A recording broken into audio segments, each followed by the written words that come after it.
Gloria a Dios. Dios les bendiga, hermanos, en esta tarde. Vamos a continuar nuestro estudio de la palabra de Dios. Estamos hablando de los evangelios sinópticos.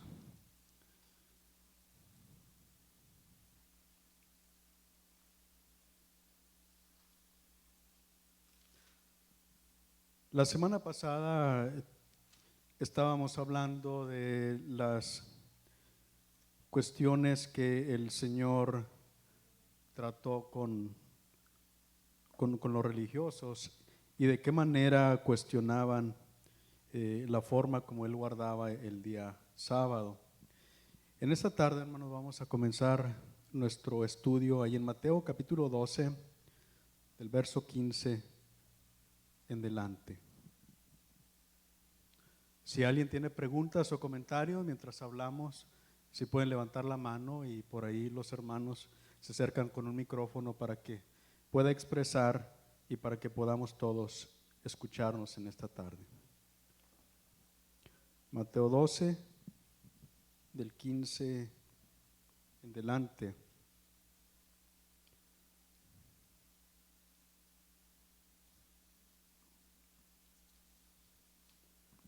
Dice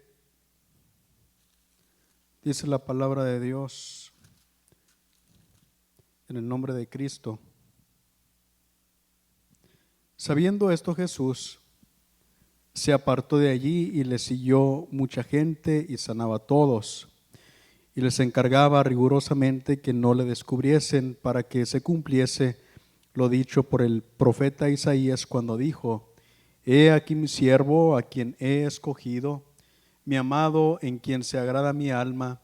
Pondré mi espíritu sobre él, y a los gentiles anunciará juicio. No contenderá, ni voceará, ni nadie oirá en las calles su voz. La caña cascada no quebrará, y el pábilo que humea no apagará, hasta que saque a victoria el juicio. En su nombre esperarán los gentiles. Entonces miramos que había mucha gente que seguía al Señor. Gente de todas partes venían a buscarlo. Una de las características sobresalientes del ministerio del Señor, sabemos que eran los milagros. Había tres cosas que caracterizaban el ministerio del Señor Jesucristo cuando Él estaba en la tierra. Una eran los milagros, otra era su predicación y la tercera era la enseñanza. Predicación dijimos que significa pregonar con voz en cuello, es pregonar a gran voz. Y miramos que eso es lo que el Señor hacía al principio, específicamente al principio de su ministerio, cuando decía: arrepentíos, porque el reino de los cielos se ha acercado. La otra característica era los milagros. El Señor hacía grandes milagros, sanaba enfermos, echaba fuera demonios. Lo miramos que multiplicó los peces y los panes para dar de comer a la multitud. La forma como Él calmó la tempestad en medio del mar. Grandes prodigios y milagros que el Señor hacía, sanidades. Y la mayoría de la gente que lo seguía era por los milagros, por las señales. Pero lo más importante que el Señor enfatizaba, y la característica más importante, o lo que Él enfatizó más en su ministerio, fue la enseñanza.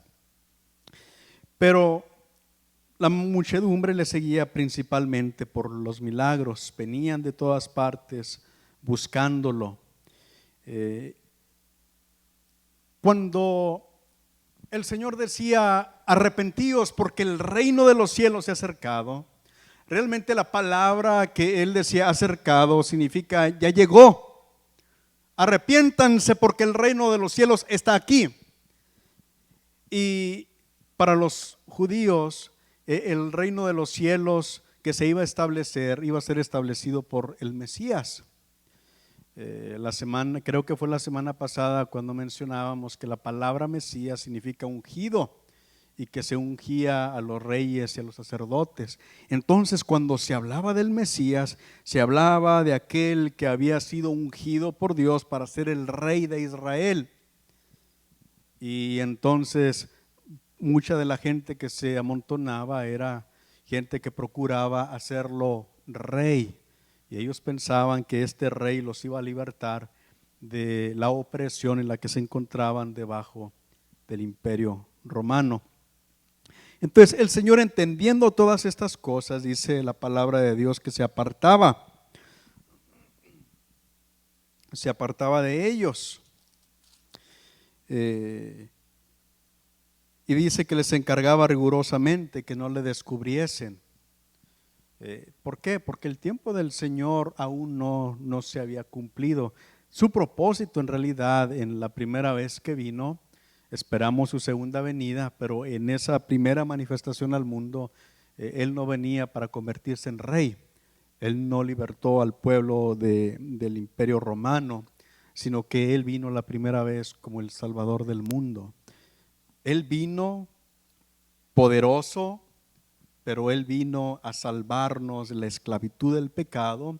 Él es el Rey del reino de Dios y ahora Él habita en nuestro corazón, y todos los que le hemos recibido en nuestro corazón venimos a ser parte del reino de Dios. El reino de los cielos se acercó, el reino de los cielos llegó y el reino de los cielos está entre nosotros. Todos aquellos que hemos recibido a Cristo somos parte del reino de Dios y Él reina desde nuestro corazón.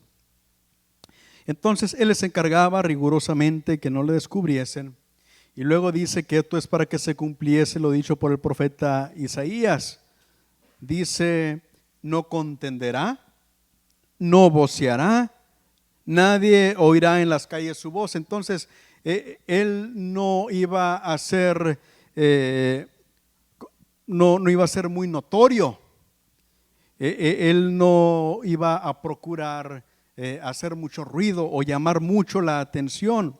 Dice: la caña cascada no quebrará. Está hablando de si hubiera un palo que estuviera a medio quebrar, dice, no lo terminará de quebrar, así se va a quedar. La caña cascada no quebrará. El pábilo que humea no apagará, o sea, la mecha de una vela que está apagándose, él no la iba a apagar. ¿Hasta cuándo? Hasta que saque a victoria el juicio. Esto quiere decir hasta que cumpla su ministerio. Él no venía de una manera violenta, agresiva, a establecer su reino o a manifestarse entre el pueblo, sino que dice la palabra de Dios que Él se apartaba. Él quería que nadie lo descubriera. Él venía a hacer bien a todas las personas. Él venía predicando el mensaje de la palabra de Dios. Dice: y en su nombre esperarán los gentiles. Qué hermoso que el reino de Dios se extendió hasta nosotros, los gentiles. Vamos a mirar en Lucas capítulo 6.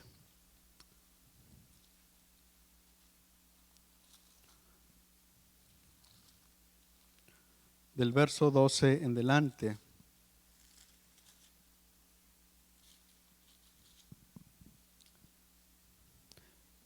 En aquellos días, Lucas 6:12, dice: en aquellos días Él fue al monte a orar y pasó la noche orando a Dios.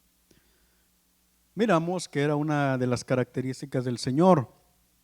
Él podía pasar toda la noche orando. Él se levantaba también muy de mañana a orar. Era un hombre que siempre estaba orando, continuamente orando.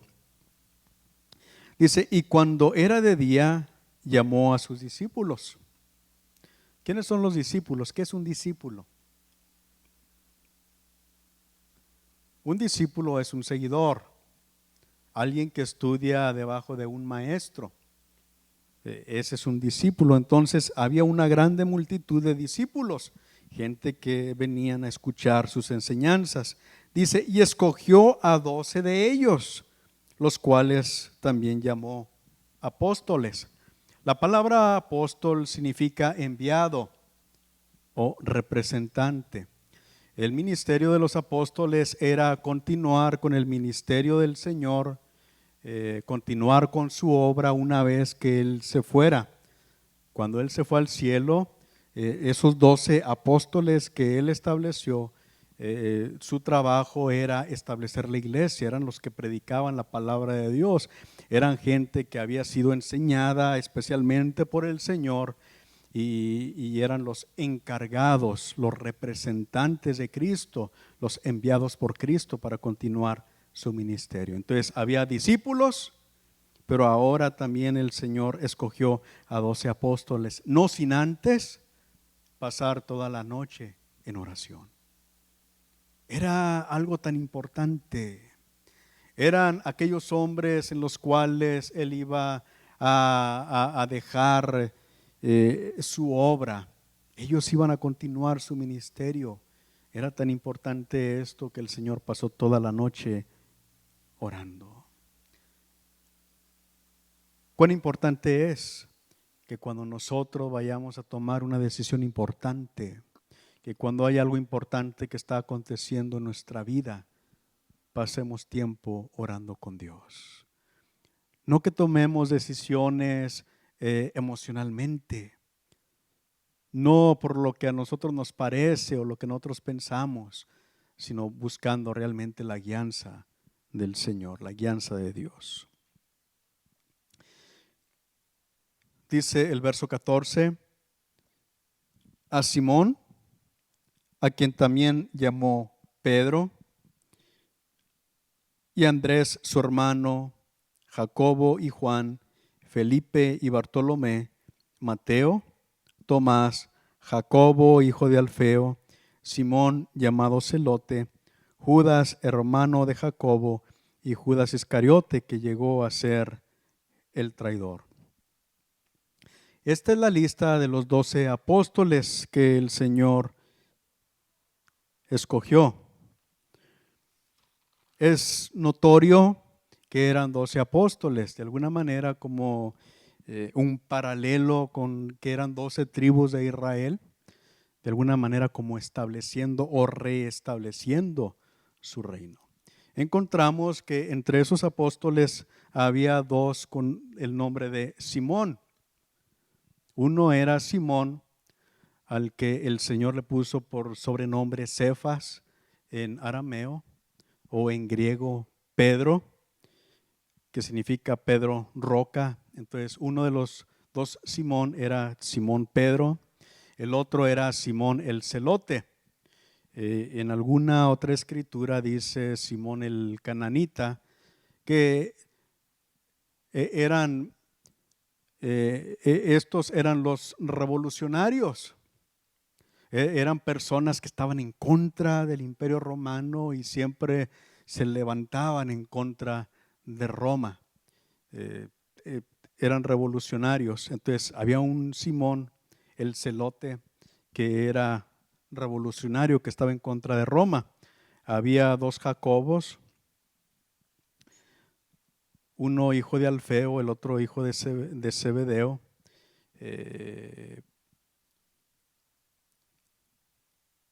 Y había dos Judas también, uno hermano de uno de estos, Jacob, y el otro Judas Iscariote, el que traicionó al Señor. Había un Bartolomé, en otras escrituras lo encontramos nombrado como Natanael, y luego también aquí encontramos a Mateo, que también en algunas otras escrituras se le nombra como Leví.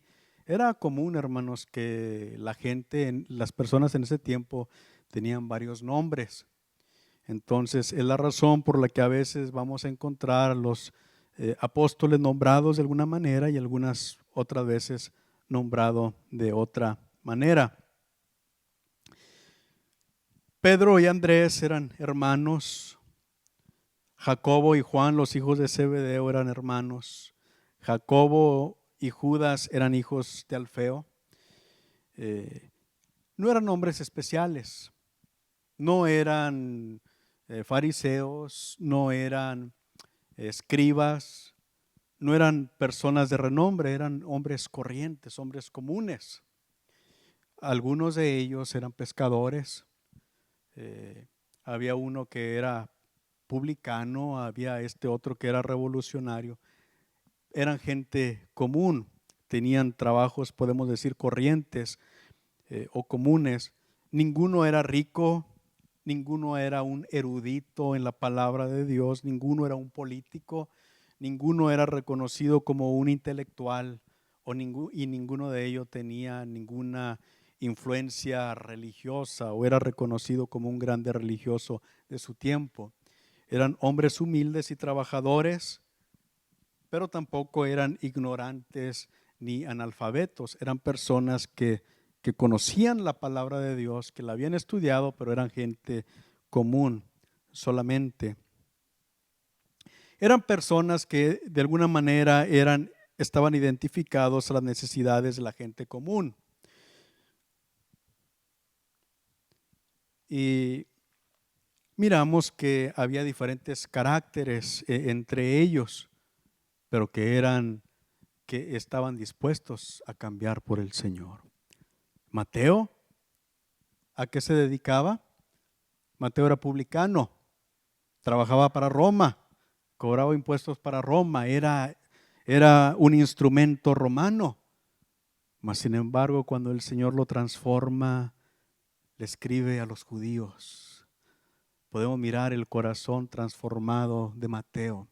De alguna manera desarrolló un amor especial por los judíos y escribe a ellos.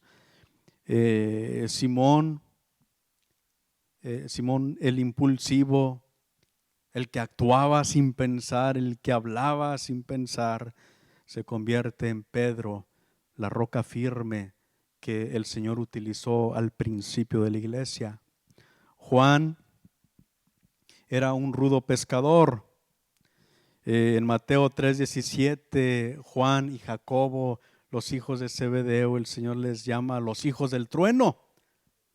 Querían hacer descender fuego del cielo para consumir a algunas personas que estaban por ahí. Y el Señor dice, estos Boanerges, hijos del trueno. Y este Juan, posteriormente lo conocemos como el apóstol del amor. Es el que enfatiza allí en la primera epístola de Juan principalmente el amor de Dios. Dicen que Juan, hermanos, es el último de los apóstoles en morir. Y dicen que cuando ya era un hombre anciano, ya no quedaban más apóstoles y lo llevaban a la congregación, lo llevaban a las iglesias y lo sentaban por ahí y luego le decían, hermano Juan, ¿quiere venir a decirnos unas palabras? Y lo sentaban enfrente de la congregación y les decía, hijitos, ámense unos a otros, así como Dios nos ha amado. Hasta el último momento, lo que él enseñaba, lo que él predicaba era el amor. Aquel hombre que antes había querido hacer descender fuego del cielo, ahora era el discípulo, el apóstol del amor. Simón el Celote era uno de los que trabajaban en la resistencia contra Roma. Era enemigo de Roma y ahora trabajaba junto con Mateo, aquel que trabajaba para Roma. Ahora era seguidor de Cristo, el príncipe de paz. Entonces, miramos de qué manera el amor de Cristo pudo transformar todos aquellos caracteres y miramos de qué manera a través de ellos posteriormente comienza la iglesia de Jesucristo. Cada uno de nosotros que hemos sido transformados por el Señor, que hemos tenido un encuentro con Cristo, podemos testificar de cómo el amor de Dios puede transformar nuestras vidas y ojalá que permitamos que cada día el Señor siga transformándonos más y más.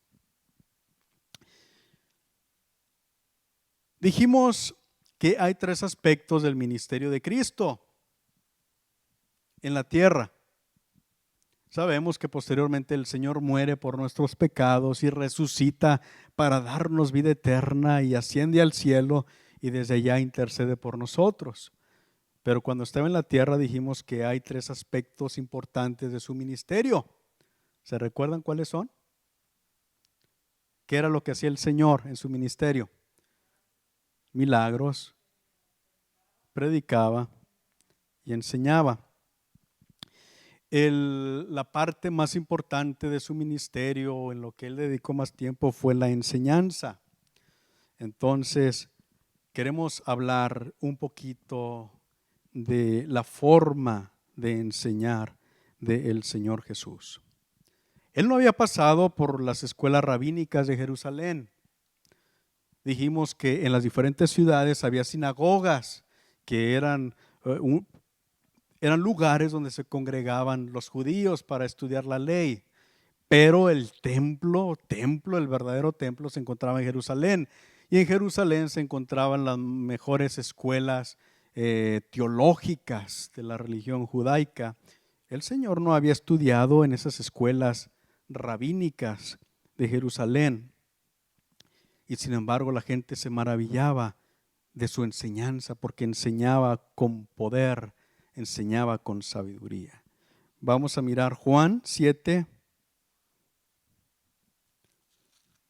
15 y 16.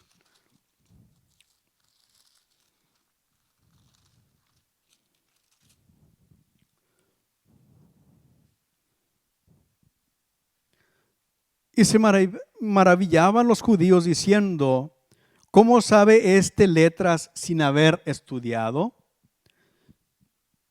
Jesús les respondió y dijo: mi doctrina no es mía, sino de aquel que me envió.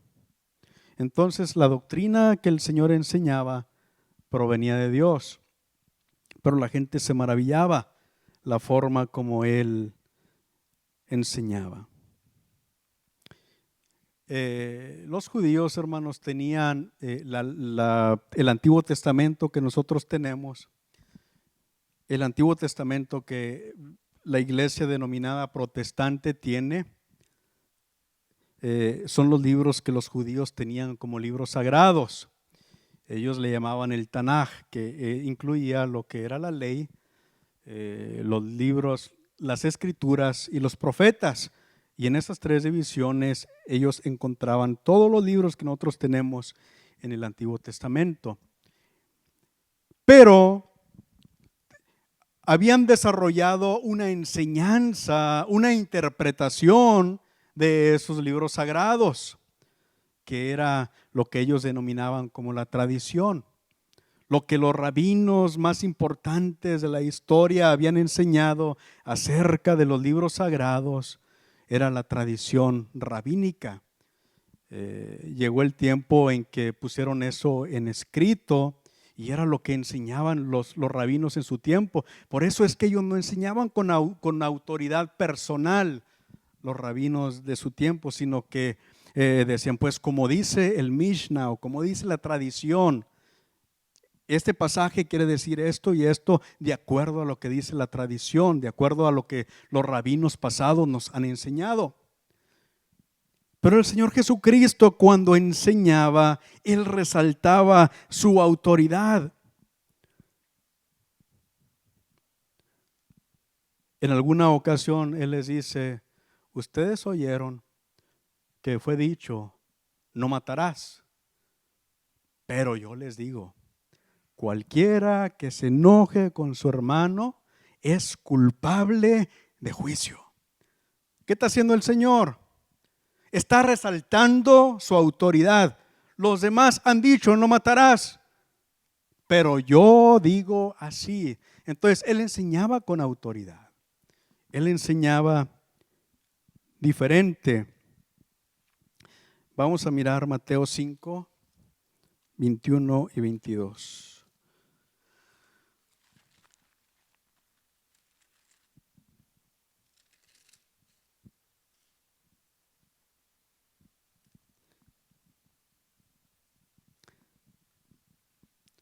Oíste que fue dicho a los antiguos, no matarás, y cualquiera que matare será culpable de juicio.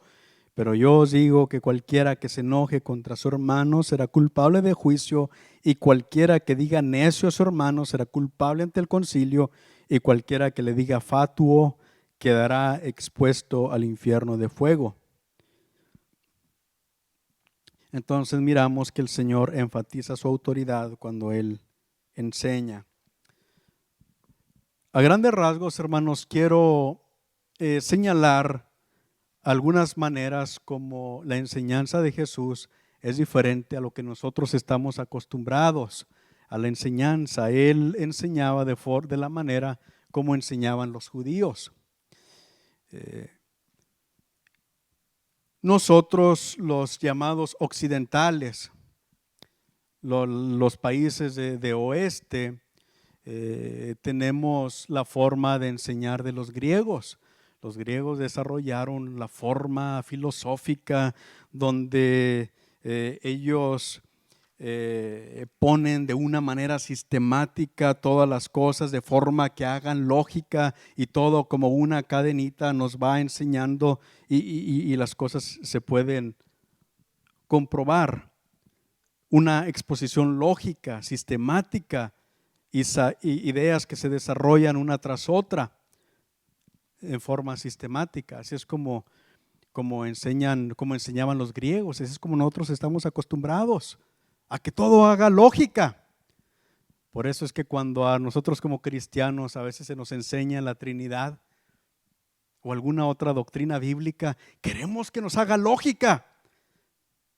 Hermano, pero explíqueme de qué manera, de una manera que yo pueda entender lógicamente, cómo es posible que Dios es tres y Dios es uno, o es tres o es uno, y queremos que nos haga lógica, sin pensar que con nuestra lógica humana, nuestra mente tan pequeña, queremos entender la naturaleza y la grandeza de Dios. No necesitamos entenderlo de una manera lógica, solamente necesitamos creer lo que la palabra de Dios dice. Si la palabra de Dios dice que Dios es tres y que a la misma vez es uno, a lo que a nosotros nos toca es creerlo solamente y no tratar de razonarlo, porque con nuestra mente pequeña nunca vamos a lograr comprender a Dios. Y así de la misma manera hay muchas doctrinas en la palabra de Dios que la palabra de Dios enseña y tenemos que creerlas como están ahí, sin la necesidad de que a nosotros nos haga lógica. Eso de la lógica lo aprendimos de los griegos y en realidad cuando vayamos a la palabra de Dios nos vamos a dar cuenta que hay cosas que no hacen lógica porque no es la forma de expresar del Señor. Los judíos enseñaban de una manera diferente. Cuando escuchamos la enseñanza del Señor Jesucristo, nos damos cuenta que Él enseña con parábolas, con imágenes. Para nosotros sería tan fácil que el Señor hubiera dicho: de cierto les digo que es imposible que una persona que ama el dinero entre en el reino de los cielos o sea salvo. Pero el Señor no dijo así. El Señor dijo: de cierto les digo que es más fácil que un camello pase por el ojo de una aguja a que un rico entre en el reino de los cielos. Miramos que su enseñanza era diferente. Es lo mismo. Mas sin embargo, la enseñanza de los judíos tenía muchas imágenes. Ellos al escuchar eso podían entender claramente lo que el Señor estaba enseñando, mas sin embargo a la misma vez ellos se imaginaban el camello tratando de entrar y decían: pues es imposible. Y se les quedaba más grabado y lo podían entender a lo mejor que nosotros. Esa es la forma como enseñaba el Señor, con imágenes, con ilustraciones, con comparaciones, con parábolas. Y esto, hermano, no es algo que inició el Señor, no es que le enseñara diferente. Esa es la forma de enseñar de los judíos. Usted mira, si usted lee los profetas, por ejemplo, cuando lee a Isaías, cuando lee a Jeremías, usted va a encontrar parábolas, va a encontrar fábulas, metáforas, cosas que simbolizaban una verdad espiritual. Dice la palabra de Dios, por ejemplo, que Isaías en cierta ocasión duró, ¿cuánto tiempo? 3 años, desnudo y descalzo. ¿Se imagina un predicador así en nuestro tiempo? Isaías dice la palabra de Dios que el Señor le dijo, quítate la ropa y quítate el calzado de tus pies. Y andaba por las calles de la ciudad caminando, pregonando, predicando la palabra de Dios, desnudo y descalzo, solamente para representar la desnudez de Egipto y Etiopía, de qué manera eran indefensos y de qué manera el juicio de Dios venía sobre de ellos. El Señor enseñaba también así de una forma objetiva. ¿Qué significa objetiva?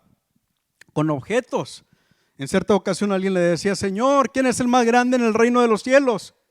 Y el Señor miró por ahí y agarró a un niño, lo puso en medio de ellos y dijo, el que quiera ser el mayor, tiene que ser así como un niño. Y cuando las personas que estaban ahí lo veían al niño y ellos podían entender claramente lo que el Señor estaba diciendo. Esa es la forma de enseñar del Señor. Dijimos que el Señor también utilizaba hipérboles, que es como una hipérbole, es una exageración, pero cuando se usaba la hipérbole era para enfatizar una verdad importante. Mire, vamos a leer Mateo 23, 24.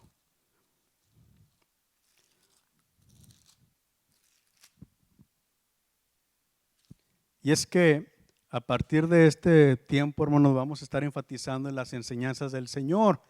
Y creo que si sentamos estas bases, va a ser para nosotros un poquito más fácil entender las enseñanzas del Maestro. Mateo 23, 24. Guías ciegos, que coláis el mosquito y tragáis al camello.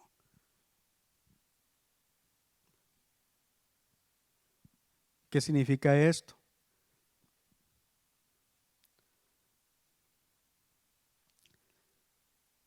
Es la imagen de un hombre religioso, de un fariseo, que está tosiendo porque sin querer respiró y se le fue un mosquito a la garganta y está tosiendo y quiere sacar al mosquito. ¿Por qué?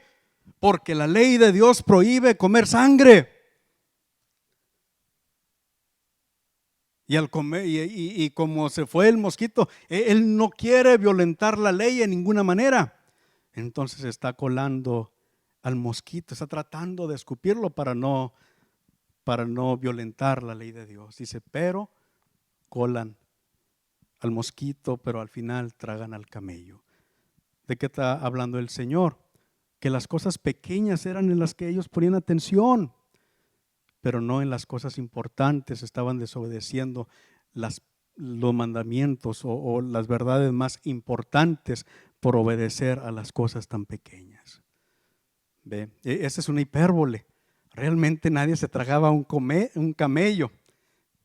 Y se dice que sí eran tan fanáticos o así de que sí se esforzaban por incluso no comerse un mosquito, pero esta es una hipérbole, una exageración. Nadie se tragaba al camello, por lo menos no de una sola vez. El Señor utilizaba también preguntas que hacían a las personas pensar. Mire, Mateo 16, 26.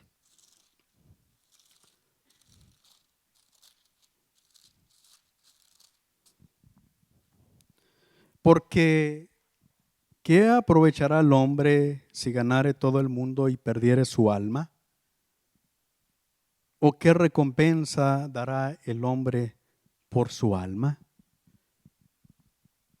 Ahí el Señor está enseñando una verdad muy importante. Lo más importante que el hombre debe de cuidar es su alma. No afanarse tanto de las cosas de este mundo, sino preocuparse mejor por su alma. Pero el Señor está enfatizando esto con estas preguntas. ¿Qué le aprovecha al hombre si gana todo el mundo y al final pierde su alma? Hablando de lecciones objetivas, tal vez una de las lecciones más objetivas del Señor es cuando el Señor se pone aquella toalla en la cintura y toma la bandeja con agua, el enebro con agua, y comienza a lavar los pies de sus discípulos. No dijo mucho el Señor en esa enseñanza, pero con el solo hecho, con el solo acto, enseñó mucho a sus discípulos. ¿Qué lección les estaba enseñando?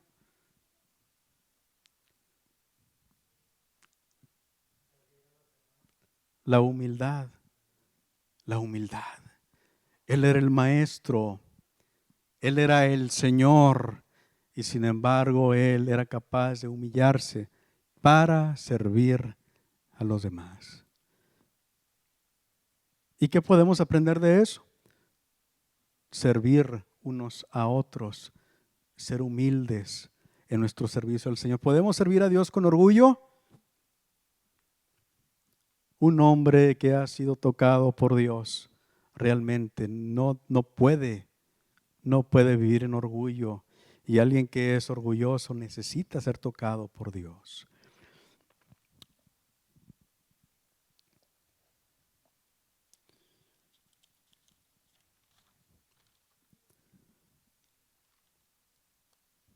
Vamos a hablar una cosita más. También usaban lo que eran el paralelismo, los paralelos. Vamos a mirar dos ejemplos de paralelos en Isaías 1:3.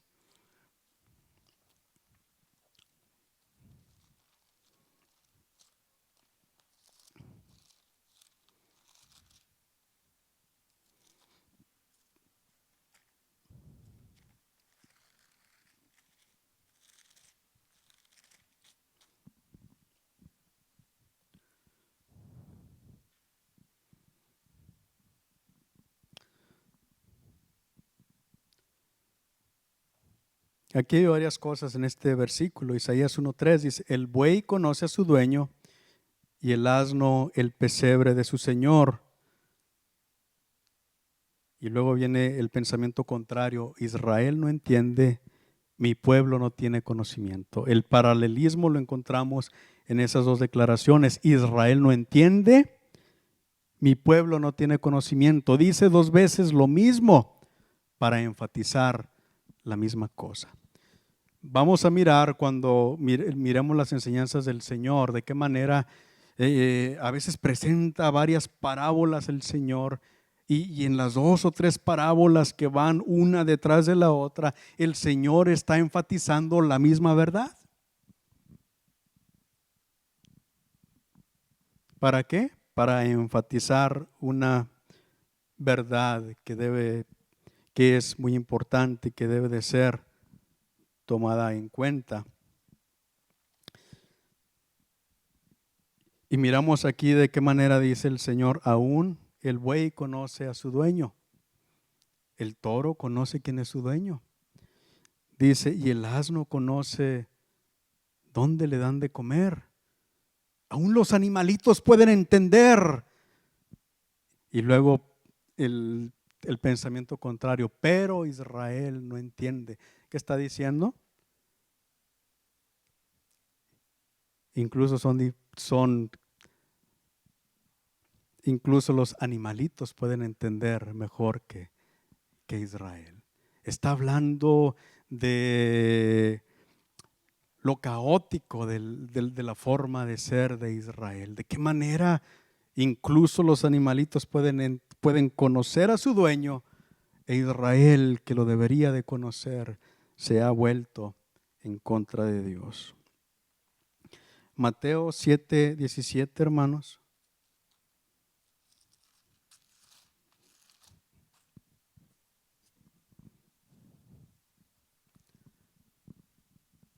Este es un paralelismo de pensamientos contrarios.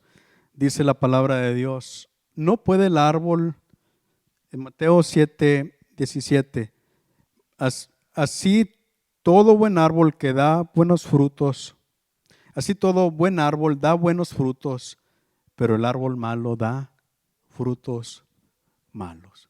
Entonces, está enfatizando la misma verdad, pero con paralelos contrarios. Gloria a Dios.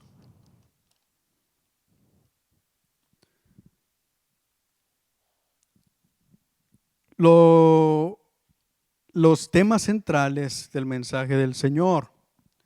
Uno de los temas centrales es el reino de Dios. Cuando decía el reino de Dios se ha acercado, hablamos de que Él venía a ser el cumplimiento de lo que los profetas hablaron acerca del reino futuro de Jehová. Un reinado mesiánico y universal de justicia, de paz y prosperidad. Eso es lo que los profetas habían hablado acerca del Mesías y acerca del reino de Dios. Sabemos que no se cumplió en la totalidad en la primera venida del Señor, pero realmente Él que vino a morir por nuestros pecados, un día viene pronto otra vez para establecer ese reino universal de paz y de prosperidad.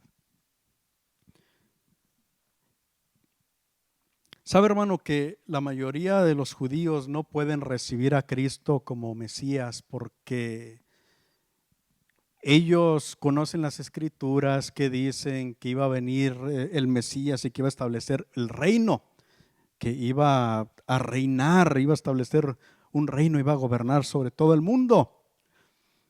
Mas sin embargo el Señor vino y murió y sufrió. Dice, entonces yo he visto que los judíos dicen, no, por eso nosotros no podemos reconocer a Jesús como nuestro Mesías. Él no vino a reinar, Él vino a morir. Sin embargo, hermanos, encontramos en la palabra de Dios las dos profecías de aquel ungido de Dios que iba a venir a morir por nuestros pecados. Ahí en Isaías 53 dice que Dios iba a cargar en él el pecado de todos nosotros. De qué manera él iba a ir como cordero al matadero a morir por nuestros pecados. De tal manera que algunos incluso pensaban que iban a venir dos Mesías diferentes. Un Mesías que iba a sufrir y un Mesías que iba a reinar. Pero nosotros entendemos que es el mismo Mesías, solamente vino en dos casos diferentes.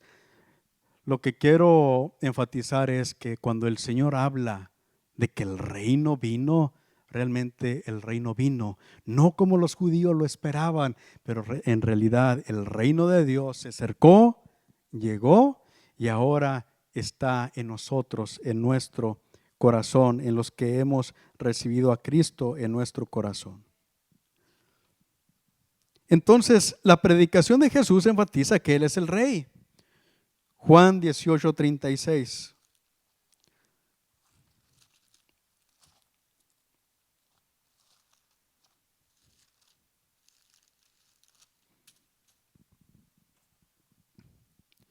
Respondió Jesús, mi reino no es de este mundo. Si mi reino fuera de este mundo, mis servidores pelearían para que yo no fuera entregado a los judíos. Pero mi reino no es de aquí. Entonces, ¿es Jesús el rey del reino de Dios? Sí, Él es el cumplimiento. Entonces, cuando Él decía, el reino de los cielos ya llegó, realmente Él estaba diciendo, yo soy el rey del reino de Dios. Él estaba diciendo que Él era el Mesías del reino de Dios. No es un reino abstracto, es un reino real, donde Dios gobierna desde el corazón de los hombres. Y un día, muy pronto, será un reino físico. Cristo viene otra vez y Él va a establecer su reino sobre el mundo. Otra de las verdades que el Señor enfatizaba era el Dios personal, el Dios Padre personal.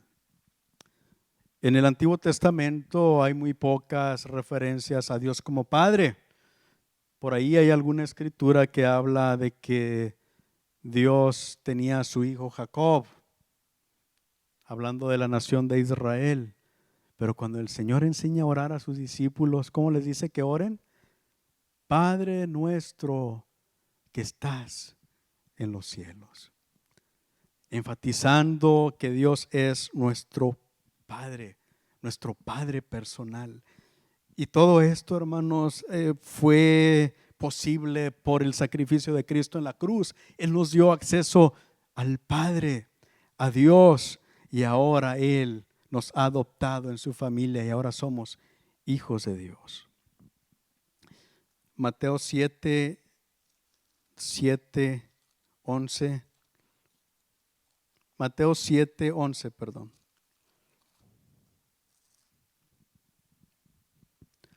Dice, pues si vosotros siendo malos sabéis dar buenas dádivas a vuestros hijos, cuánto más vuestro Padre que está en los cielos dará buenas cosas a los que le pidan. Enfatizando ¿qué? Que Dios es nuestro Padre. Y toda la humanidad puede orarle a Dios como Padre. ¿Es Padre de todos?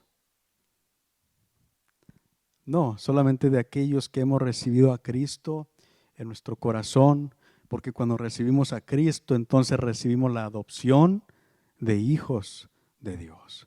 Y hay gente que dice, Dios es mi Padre, o claman a Dios, o oran a Dios como Padre, pero realmente ser hijo de Dios implica vivir como Dios, vivir en obediencia a Dios. En cierta ocasión, el Señor les decía a los judíos, ustedes hacen las obras de su padre. Y ellos decían, pero nosotros tenemos a Abraham por padre. Dice, no, si tuvieran a Abraham por padre, harían las obras de Abraham. Es que en ese tiempo, hermanos, era normal que los hijos hacían las mismas cosas que los padres.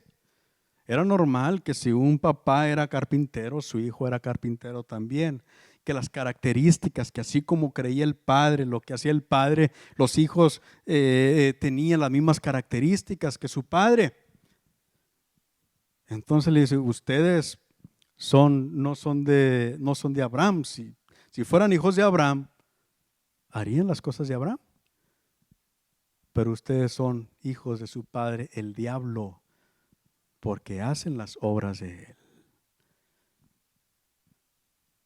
Y nosotros si decimos que somos hijos de Dios, ¿qué tenemos que hacer? Hacer la obra de Dios. Qué triste a veces decir que somos hijos de Dios y vivir como el diablo. Cuidado, si decimos que somos hijos de Dios, debemos de vivir como hijos de Dios, en obediencia a su palabra. El Señor enfatiza también, por supuesto, la ética como resultado de la relación con Dios y de amor a Dios. Juan 14, 23.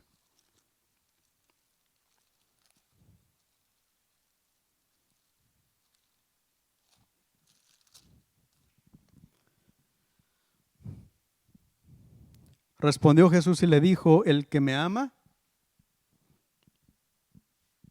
mi palabra guardará, y mi Padre le amará y vendremos a él y haremos morada con él. Entonces, para poder obedecer la palabra de Dios, el que obedece la palabra de Dios es el que ama a Dios. Entonces, aquel que tiene una relación con Dios es aquel que va a vivir una vida más ética, una vida más pura, una vida mejor.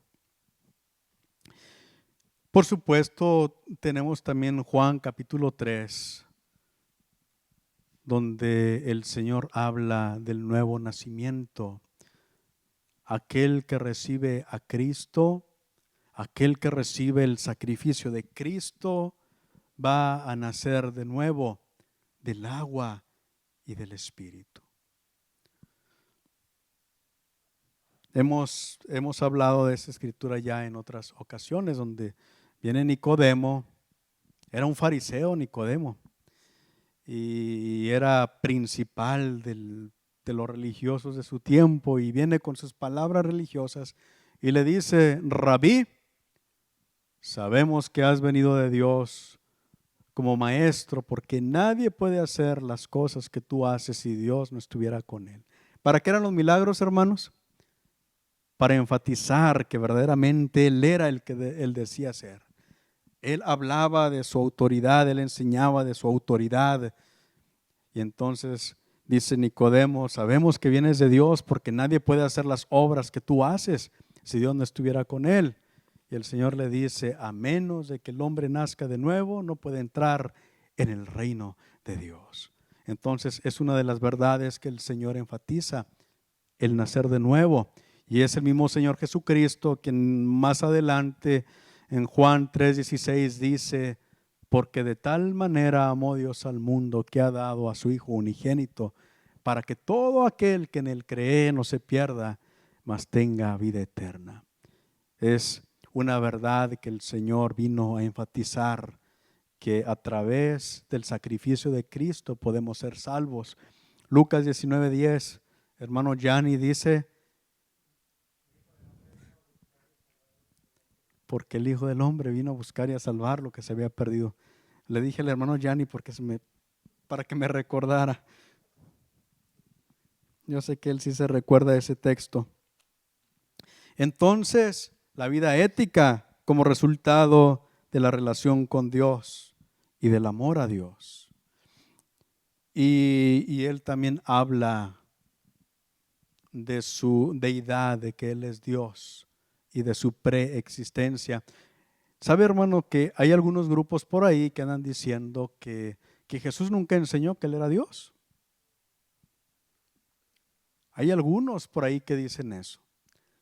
Hay algunos por ahí que dicen que esa idea de que Jesús es divino no fue algo desarrollado por Cristo, sino por el apóstol Pablo y otras personas, pero que Jesús realmente fue un maestro solamente y que Él nunca habló de que Él era Dios. Pero realmente la palabra de Dios encontramos que Él repetidamente dice que Él es Dios. En diferentes maneras, Él enfatiza su deidad y su preexistencia. Mire lo que dice Juan 17:5.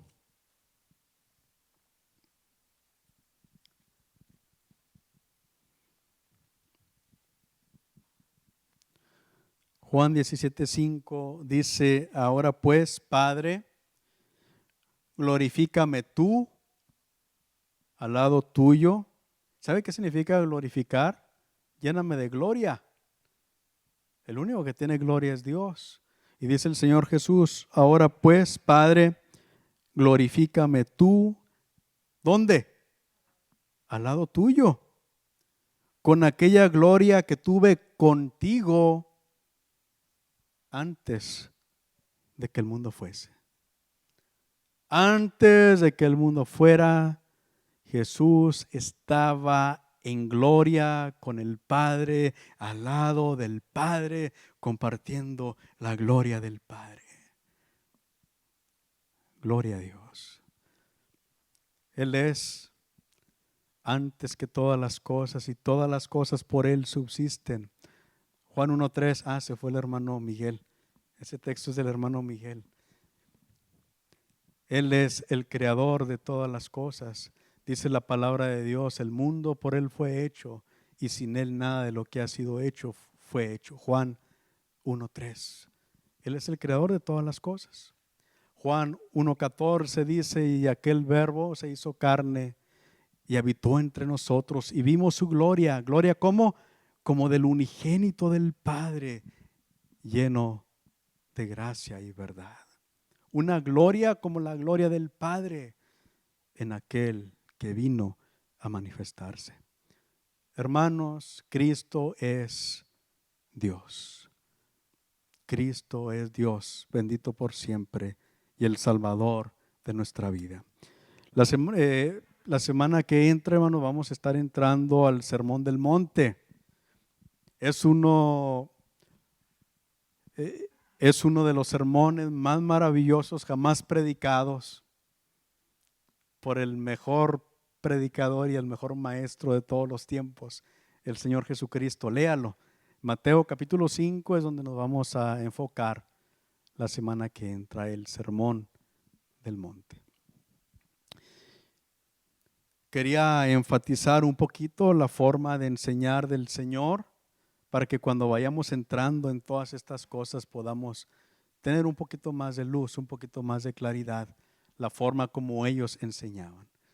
¿Ellos enseñaban mal o nosotros enseñamos mal? Nosotros somos los que tergiversamos todas las cosas. Así como el Señor enseñaba, es la mejor manera de enseñar. Y como Él predicaba, es la mejor manera de predicar. ¿Hay preguntas, hermanos, comentarios en esta tarde? ¿Alguien quiere comentar alguna cosa?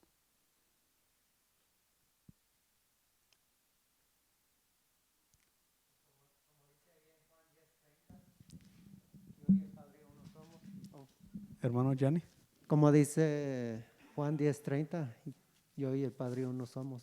Dice en Juan 10:30, yo y el Padre uno somos, palabra del Señor. Amén. Hay muchos textos que pudiéramos hablar de la divinidad de Cristo y Jesús enfatizando su divinidad. Vamos a mirar algunos de esos pasajes conforme vayamos avanzando en los evangelios sinópticos. Lástima que no vamos a leer o no vamos a enfatizar el evangelio según San Juan, porque en San Juan podemos mirar la divinidad de Cristo en la mayoría de sus capítulos. ¿Algún otro comentario? Si no, hermanos, pues vamos a ser despedidos en esta tarde. Hermano Armando, nos despide en esta tarde, por favor. Señor Jesús, te damos gracias una vez más, Señor, por todo lo que has hecho en nuestras vidas, Señor, por tu bella palabra, Señor, que nos ayuda, nos instruye. Pero te pedimos, Señor Santo, que sigas obrando en nuestras vidas, que sigas cuidando de nosotros, Señor, pero que esa hambre y sed de aprender de ti, Señor, siempre esté constante en nuestras vidas. Y sigue bendiciendo al hermano Ricardo, Señor, dale esa unción y ese favor tuyo sobre él, Señor, para que siga instruyendo y guiándonos, Señor, y ayudándonos, Señor, a entender tu palabra cada vez mejor, Señor. Te damos gracias por todas tus bendiciones y por este tiempo que nos has permitido estar aquí una vez más en tu casa. Te lo pedimos en el nombre de Jesús. Amén.